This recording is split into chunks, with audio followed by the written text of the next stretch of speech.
Hiya. Hiya. That's flipping very Geordie of me. Well, yeah, hiya, like. What you doing, like, hiya? Right, anyways, we're not here to mess about. I'm here to give you some advice on if you're wanting to start working through the Qlippoth or the Sephiroth, the Hermetic Kabbalah, right? Kabbalah is something that is from Jewish mysticism, but Hermetic Kabbalah is basically the more magical version, you could say. And the Qlippoth is the night side of the tree, the dark side of the tree. They are one and the same, but they're also not. I'm going to explain a few things in the least edgelord way possible because there's so many edgy lords out there, that make this overly complicated, and it doesn't have to be, right? There's loads of ways you can go through this, you can tackle this different ways. My own journey took a U-turn and a side swipe and bloody, I don't know. So I'm going to give you some book recommendations and we're going to talk. Right, let's get into it.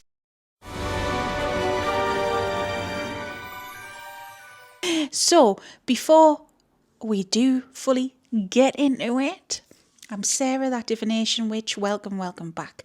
This channel is a witchy safe space and a community where you can ask questions and nothing's silly. We're all different, we don't judge. So if you like that, hit subscribe and join the community. It's free. And if you want to support me further, all my links are below. I've got a shop and Etsy where I do readings. We've got Patreon. We've taught tarot on there. Done that on YouTube memberships as well, and we've got other lessons on Patreon as well as readings, and there's all sorts on there, so just go check it out if you're interested. Thank you. Sorry, I was looking at the book here.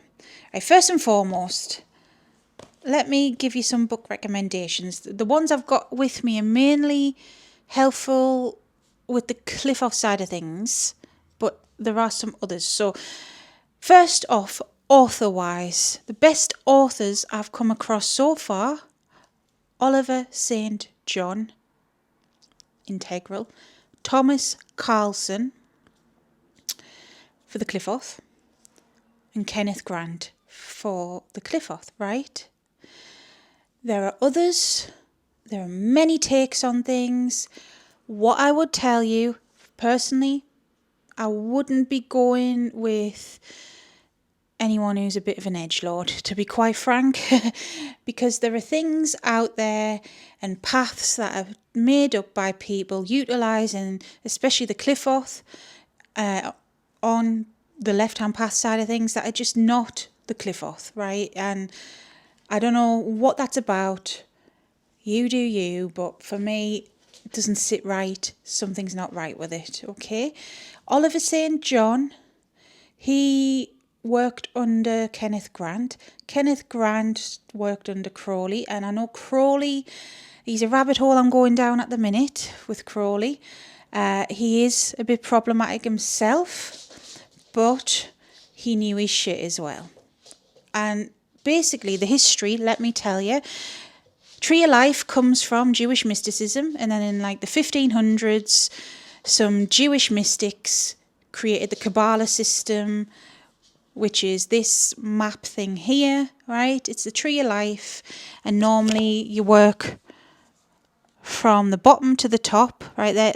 That's the order you go in. Malkuth is Earth, then up, then up, then up, then up. Each sphere symbolises different planets. The top is God, right? And that arrow you saw going down is called the lightning flash. It's the flash from the top to the bottom from God. It's the theory in Jewish mysticism that the soul is not fully whole, and to achieve enlightenment, godhood, whatever, you have to go through different trials and tribulations, work through the tree, the path working, go through the path, do the things to get to the top. So the Jewish version, which is where it comes from, is spelt with a K, okay? Okay. And then after that, the Hermetics, which is a whole magical order.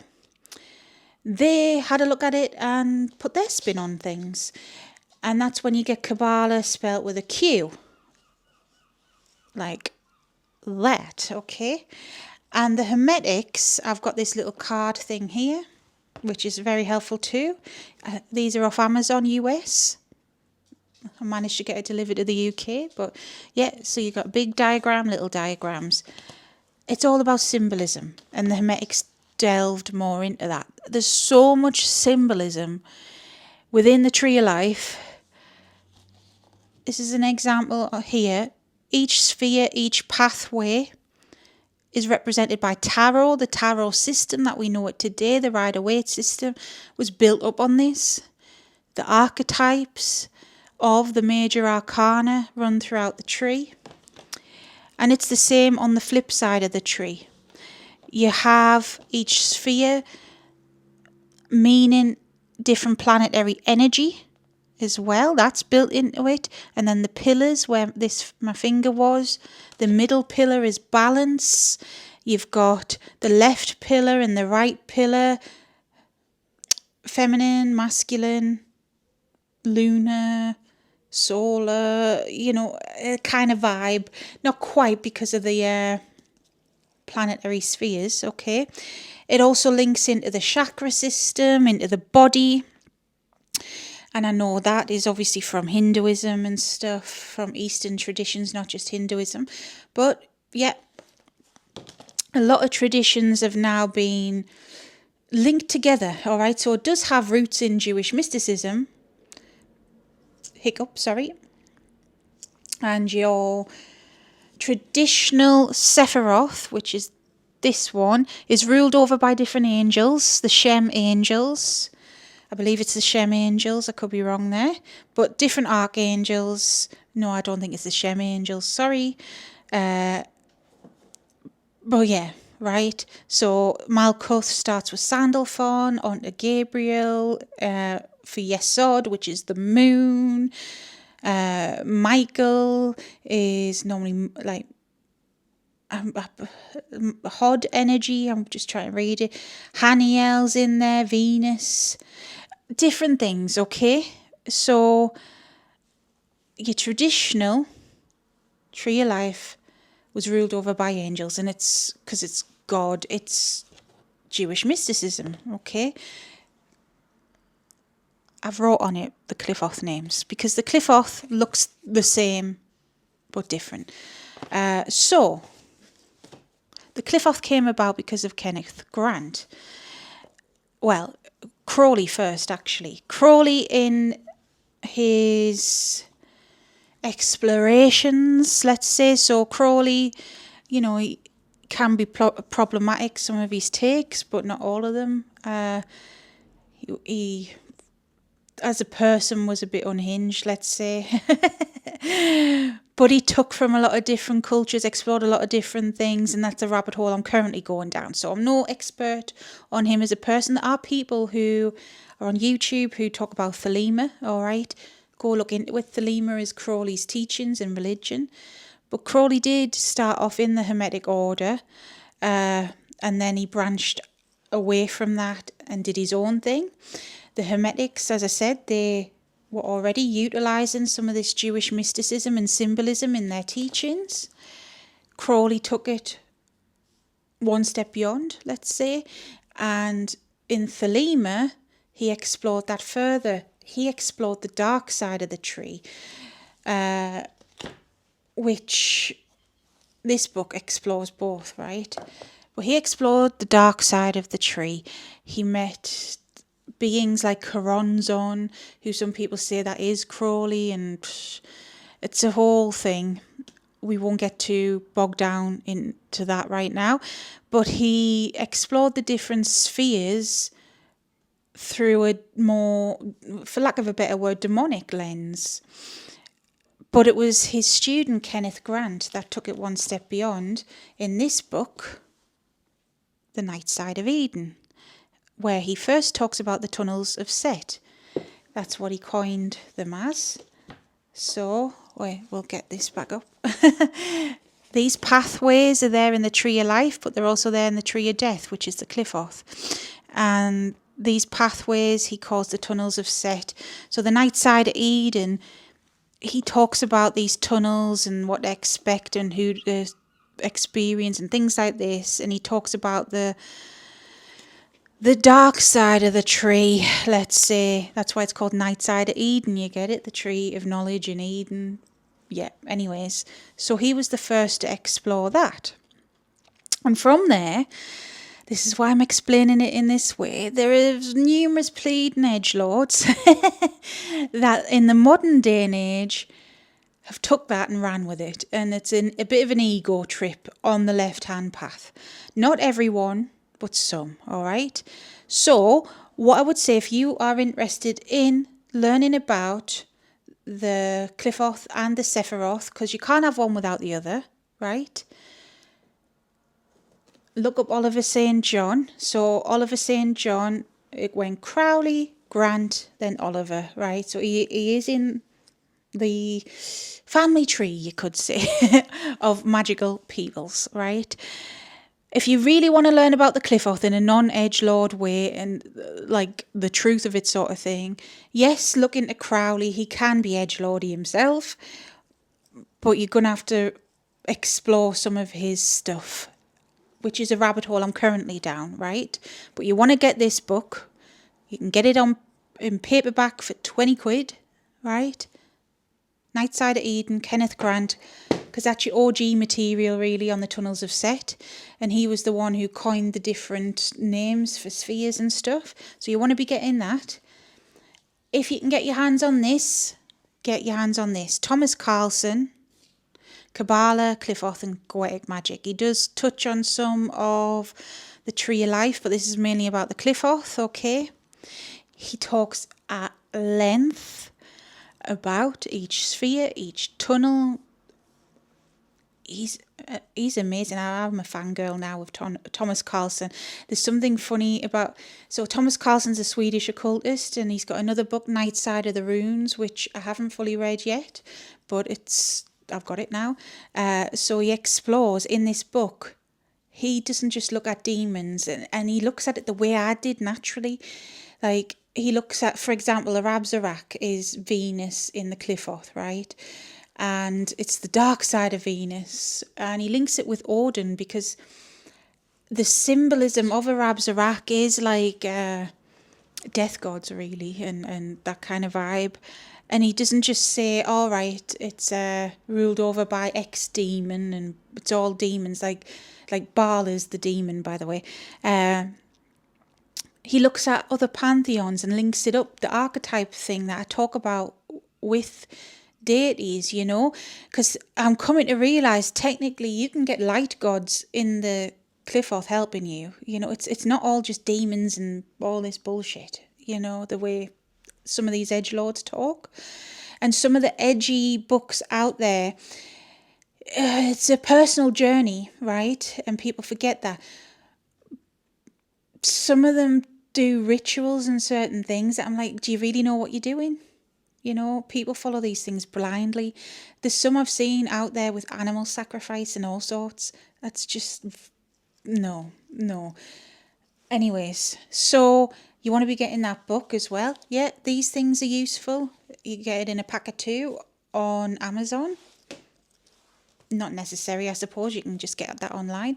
But this book is very bloody useful. Oliver St. John. This particular book, he talks about everything. He doesn't give rituals and all that crap. He just tells you the tea. He tells you what's up.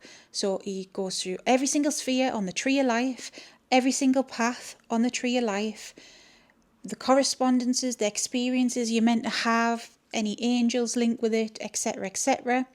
Then he goes through every single thing on the Qlippoth as well, every Qlipha, every tunnel of Set, everything you're meant to experience, and every one you're supposed to encounter.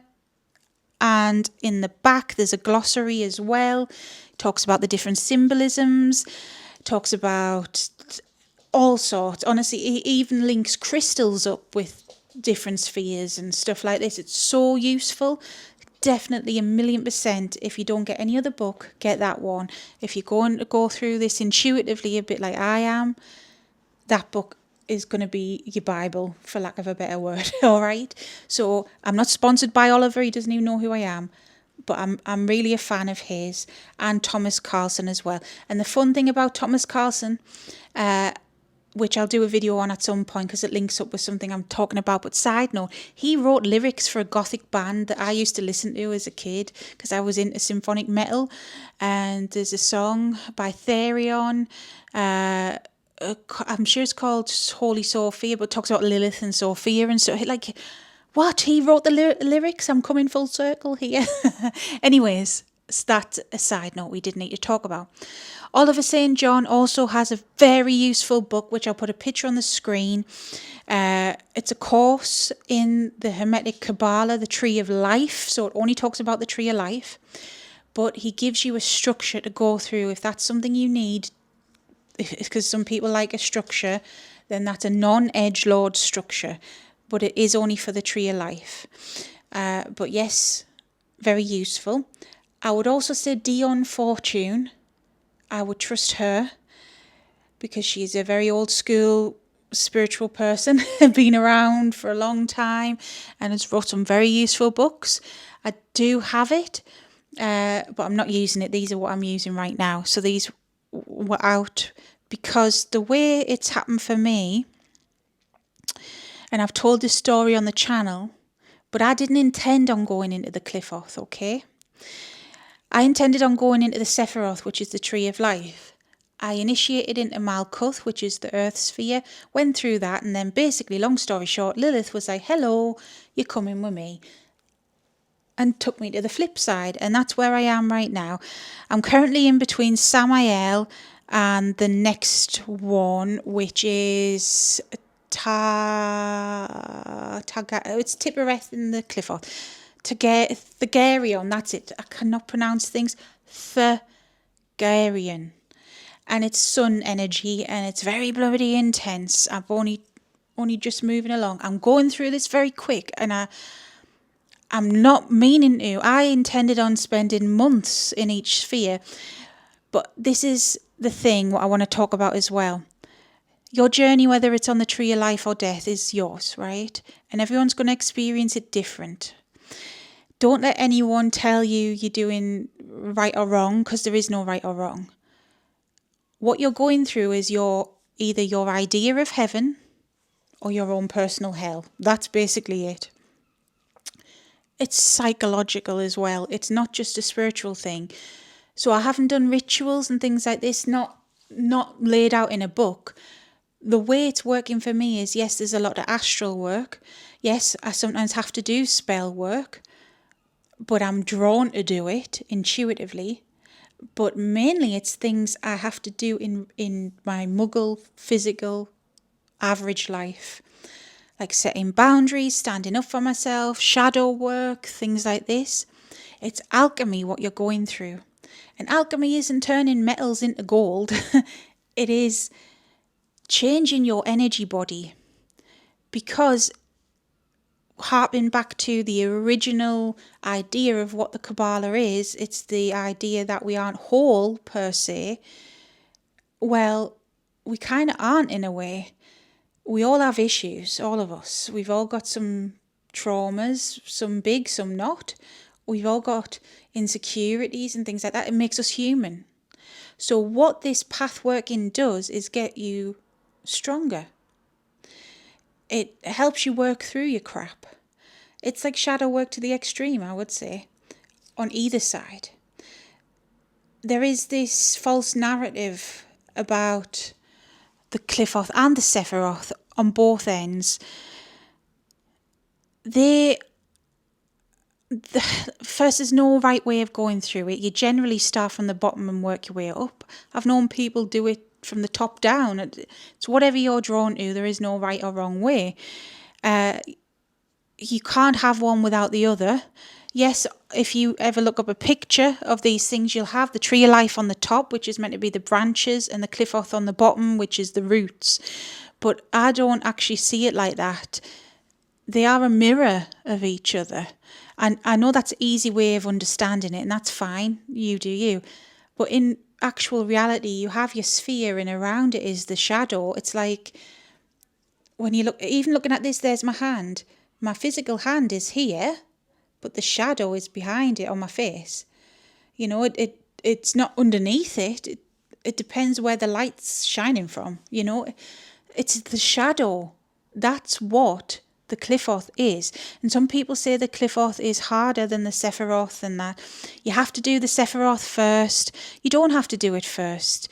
At the end of the day, you'll end up doing what you feel is right and what you are drawn to, what your higher self, your soul, is telling you to do. You might not do this at all. Some people don't do this at all. I didn't think I would, but I am. And the way it's happened for me is I finally accepted, all right, I'll do the Sephiroth, and then, no, you're in the Qlippoth. That doesn't make me a bad person. It doesn't make me an edgelord, or, you know, I'm not doing it for those reasons. I'm doing it for my own personal growth, and it's not a pleasant experience, to be honest. It's one I need, because I need to get stronger. It's going through your own personal hell. That's what you're going through. All your triggers, everything comes out. And you might not realise it at the time what it is you're working on, to be honest, until after. And then you look back and think, oh, yeah, that's what I went through. And that's why. And that's how I got out of here. Your soul's going through it. Even when you're in your, you know, I'm sitting here recording this. My higher self, my soul is there going through stuff subconsciously, because it is subconscious in a spiritual way and a mental way, you know, so it's going to look different for you than what it does for me. So these people who say you must do this and that, look, there is a sort of best way of doing it. You know, the lightning flash path, if you follow that, is normally the path you take. But even that path, I kind of did it spheres in the wrong order. I didn't want to. My soul was doing it. You know, my higher self was doing it, and I was along for the ride, you know. So don't feel pressured into following certain rituals or following a certain book. These edgelord books, be careful what you're following. Don't just blindly follow stuff, especially when it involves dark rituals, let's say it like that, because there's a few of them. Know that it's your personal journey, and yeah, all right, you don't have to do one and then the other and vice versa. You can just do one. It's up to you. It's your life. You can go between them both. It makes sense that I kind of went through to the other side from Earth, you know. I don't know off the top of my head any other people personally that have experienced it like that, but I do know you can do both. Some people say when you get to the abyss, which is the hidden sphere, the abyss it's the same on both sides, because it is just the shadow, you know. Your abyss is your kind of your final crossing before enlightenment comes. It's where you strip away everything and you kind of come out reborn, sort of thing. Some people say you can go to the other side of the tree there. At the end of the day, it's personal, you know. It might take somebody 6 months to do it. It might take somebody 6 years. So you can keep going round. Ultimately, it's subconscious and it's psychological, not just spiritual. So if you feel you have to do it again and again, well, you might have to. It's what you feel, right? So that's what I'd say. My advice, if you want to go into the Sephiroth or the Qlippoth, those are the book recommendations. I personally do it intuitively. It's up to you, but be wary, especially on the Qlippoth side, who the hell you're listening to. There's a lot of ego people, let's say egocentric people. Nothing wrong with having an ego, but when it hinders your progress, that's when there's something wrong. All right, I hope this has helped, because I'm getting a lot of questions about it. I still haven't updated my little story on it on Patreon and stuff. I've just got a lot going on. I will tell you all the story at some point. I will. All right, but for now, this is this. I hope it helped. Check out my other playlists on the channel about different spiritual things. Playlists on paganism, witchcraft, all sorts of things. If you made it this far, you may as well hit subscribe. Until next time, stay safe, stay witchy. Bye.